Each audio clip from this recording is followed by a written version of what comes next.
First of all, I want to remind everybody that the Freeman community is in mourning right now. They have requested that unless they contact you, for you not to contact them. And I hope that you will obey those wishes. Yesterday we had a very tragic situation where one young man decided to walk into a school and shoot his classmates. This is a situation that plays out in our society way too often.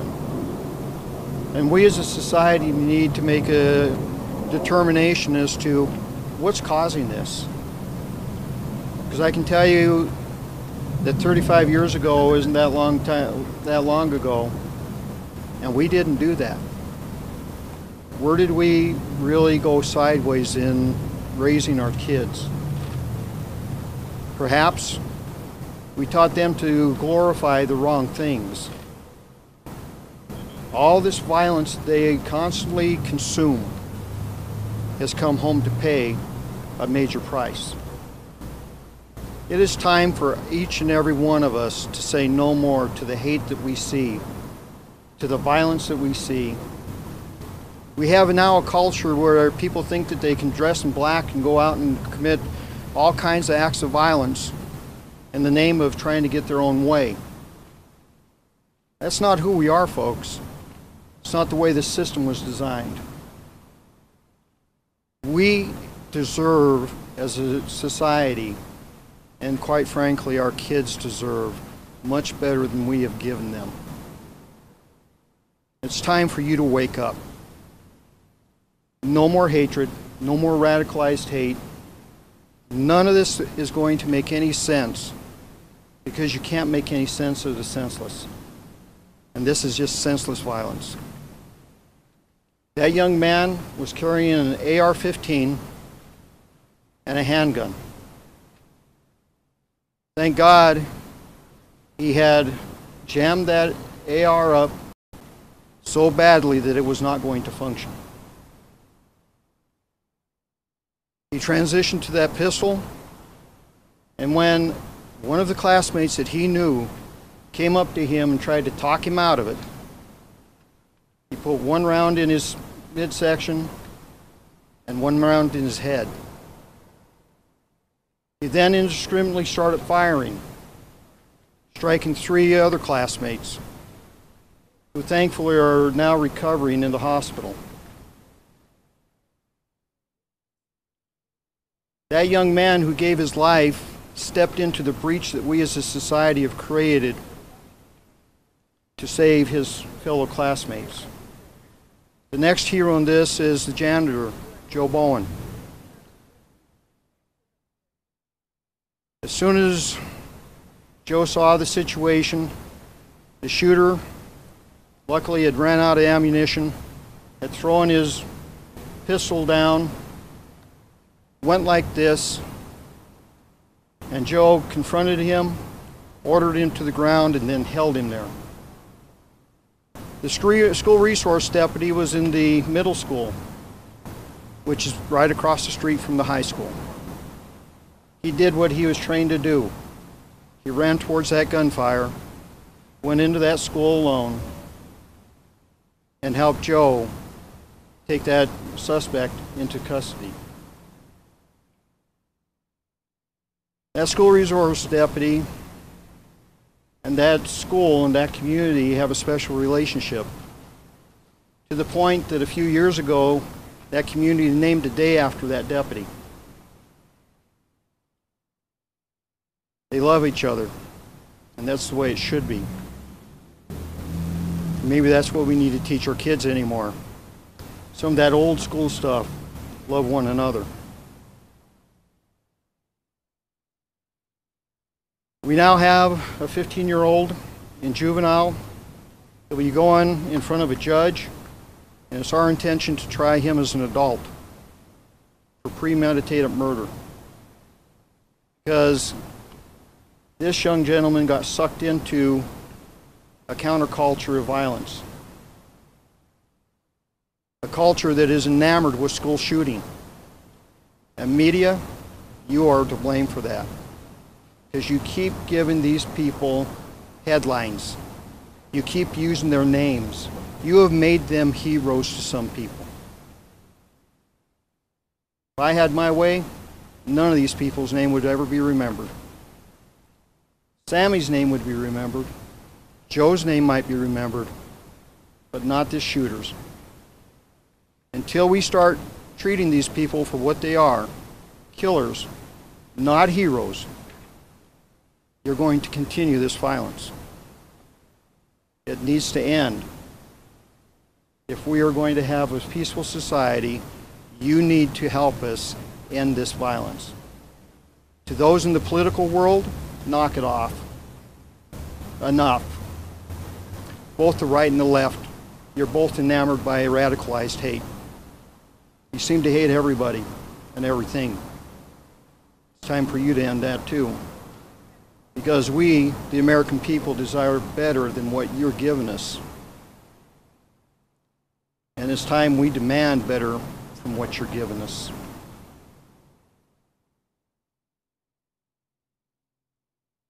We have a community that's in mourning. We still have a funeral to go to. This will be a long process. But I will tell you, if I could, I would have you all experience what that mother experienced yesterday. And what every police officer and every student and every parent experienced yesterday when she found out her son wasn't coming home. Because there's nothing like that scream. You will never forget it. I've heard it one too many times. My heart goes out to her because she lost her husband 3 months ago also. Half her family is now gone. Part because of senseless violence. If there's something you want to communicate to the American public, it's the true aftermath of these shootings, which is the victims, not the shooter. Maybe that's what you need to focus on, because maybe you'll influence the next kid that wants to do this when they see the carnage that they leave behind. Because that's what this is carnage. We do not deserve this as a nation, and it's time to put an end to it. Any questions? Sheriff, you say this is happening far too common. Can you address some of the students' statements that some of the students made yesterday that he had put out, the shooter had given out notes saying that something bad was going to happen? He was on social media quite frequently. Kids seem to know that he played around with weapons. The boy who died said he thought, he always knew he was going to shoot up the school. The bus driver saw this bag, thought it was suspicious. I think it's a fair question. Were signals missed here? They're always missed. You tell me one of these things that you've covered that you can't say that you always hear the same thing. We saw it coming. Here's a message to those who see it coming. You need to prevent that. Here's the problem, though. We have made doing what is right wrong. Because the minute one of these kids goes in and says, Joey's going to do something, they get labeled what? A snitch. We have made doing what is right wrong. So we need to teach those kids that if you see something like this, we need to know. If you see something like this on Facebook or you see something like this on social media, let us know. We're not mind readers, folks. We need to know that before we can do anything. But at the same time, the system needs to allow us to do things. They say they went to the school administrators. Do you know what, if anything, was done? I have nothing to say about the school part of this because I haven't talked to the school. You'll have to talk to the school about that. Were you guys ever notified? We have no knowledge of this one. Quite frankly, this is another example of the mental health system in this country collapsing around our ears. And perhaps those elected officials that control those monies can funnel a little bit more to help these people out.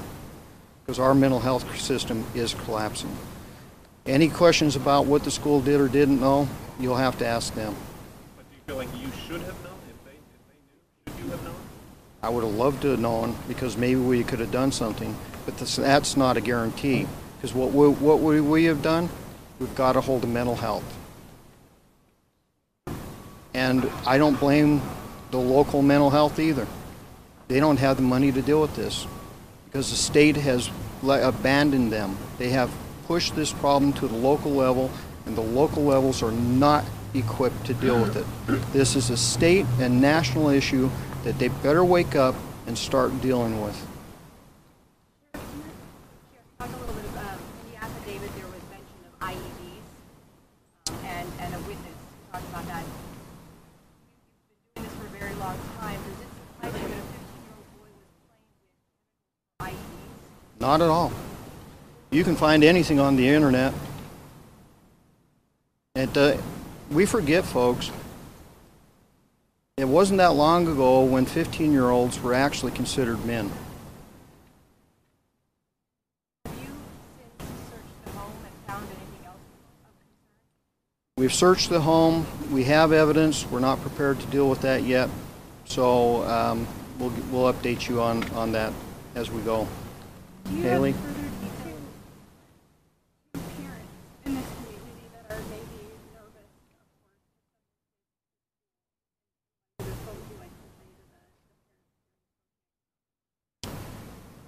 As parents, I'll tell you, the parents at Freeman are great people. I had a chance to be with them all day yesterday. We talked. They were very patient.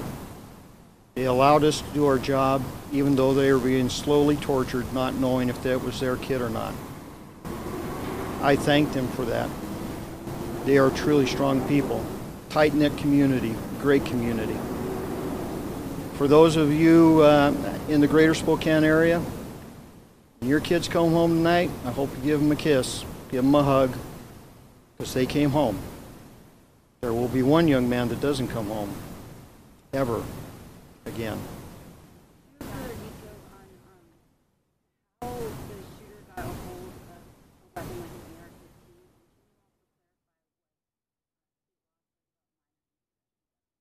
AR-15?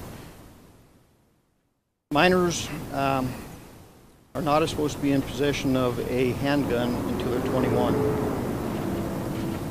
You never know how people get a hold of weapons.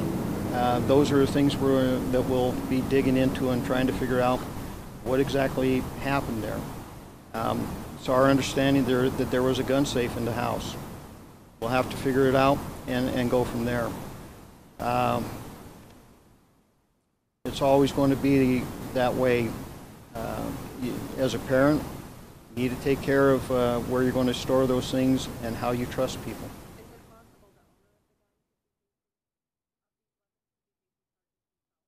We'll be looking into all angles of this. Documents have said that the dad knew he had the combination to the gun safe.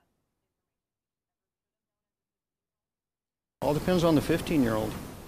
I can tell you, folks, I carried a gun all my life. I hunted, I shot.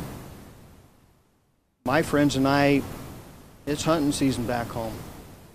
When I was in high school, every one of those rigs in the high school parking lot had a gun in the gun rack. Why? We went hunting on the way home. None of those guns ever walked into a school.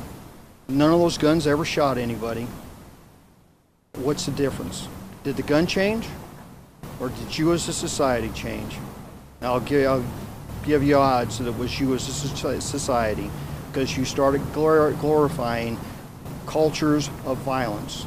You glorified the gang culture. You glorified games that actually give you points for raping and killing people. Gun didn't change. We changed. But is it illegal for a father to provide the code to a gun safe to a 15-year-old? It's up to the father. There's no law in respect to that. Can you elaborate on your statements yesterday about the bullying situation? Mitch, I'm really trying to narrow that one down. We're getting some conflicting information on that. The more social media stuff we dig into, this looks more like this kid got enamored by the school shooting culture. We're still digging into that, but the more information we find, and you can find this, folks, all on the internet. You're as good as we are, if not better, at pulling that stuff down.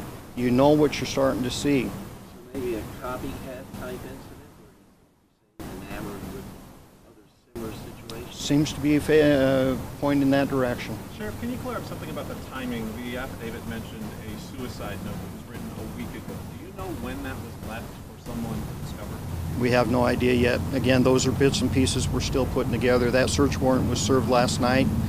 Detectives are still trying to make sense of all the things that they found there. What kind of toll does this take on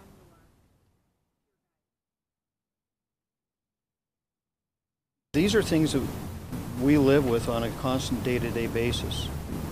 The toll that it takes on us, asked the deputy that stepped in my office 3 weeks ago and said, "Boss, I can't do it no more." And he's laying down 15 years of a career because he can't do it no more. Because of the violence that he's seeing, because of what is going on in this nation. And folks, when we start giving up, you're in trouble. Sheriff, have you talked to Joe? I mean, obviously, people want to know more about the people that stepped in to help in this situation. People want to know about Joe, for example. Has Joe told you why exactly did he step in at this time? He put his life on the line. Those are rare people. And if you ask him, I'll bet you he can't tell you. You just do what you got to do. You step in front of the fire, you go towards the bullets, and you try to stop it. That's what he did. That janitors, there's a whole bunch of janitors who are in the United States military. There's a lot of courageous janitors. I have a lot of respect for the men and women that are just hard-working, everyday folk. And that's what he is. And he wants no recognition for what he did. Was he in the military? I believe so. You mentioned the importance of honoring Joe, and then you said Sam. You know, been holding off on naming him because You all have his name. I'm not going to try to pull anything over your eyes. I'm not going to give you that name 100% because I still have things that I have to follow as far as state laws. But you all know his name, and that is the name that needs to go down as being a true hero. He was a hero. I talked about mental health in the court documents. It says he was meeting with a school counselor for suicidal ideations. Hindsight's 20/20, obviously, but for mental health, I mean, do we need more of that in our schools? They have done more even? Folks, you're going to find that I am very much not politically correct, and the older I get, the less my filter works. We have developed a system within our schools. Those teachers and those administrators and everything else are so handcuffed and so hamstrung that they can't deal with the issues that they need to deal with, because we have put in so many restrictions on their ability to control their classrooms, to keep people that shouldn't be in school out of school. Don't be blaming the schools for this. Be blaming yourselves. You're the ones that put the restrictions on them. Take a hard look at what you got, because we have some kids that are in need of some very severe help, and we as a society are not giving them that help. If anything, we're enabling them. So take a hard look at what you're seeing here. You're not going to hear me tap dance about this. You got a mess out there. We created it. You need to figure out how to fix it. Sheriff, for communities that may deal with this in the future, what is your advice? Train our kids to do the right thing rather than create a culture where if they try to do the right thing, they're chastised. If you see it, talk about it, but don't label them. And kids, if you see it, you need to speak up, because it may be your friend that you save. You can't be afraid of losing a friend, because you don't know how many friends it could cost you. But that is one of the things that we need to to definitely make sure our kids understand is it's okay to do the right thing. They're not a snitch. It's doing the right thing.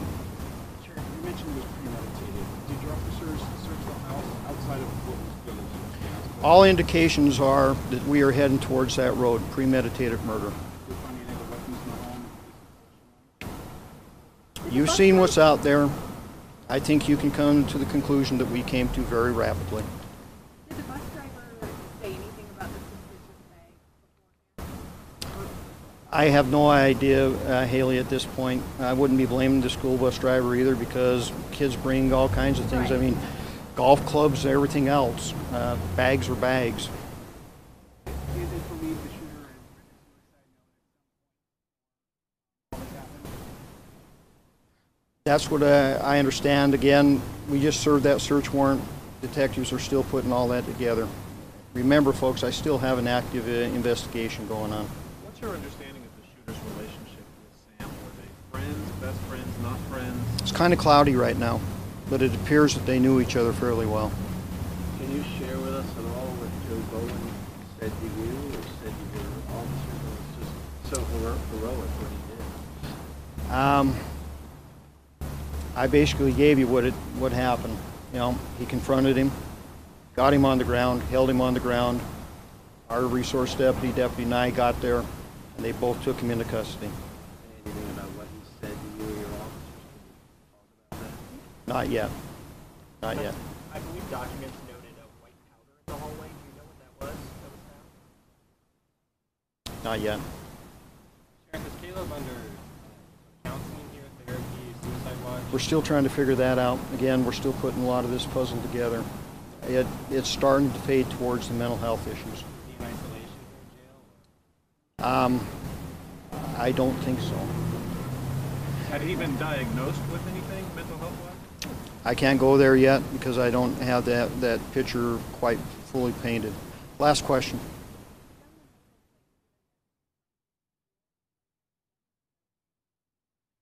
Not only am I getting old, I'm getting deaf. I didn't hear that one.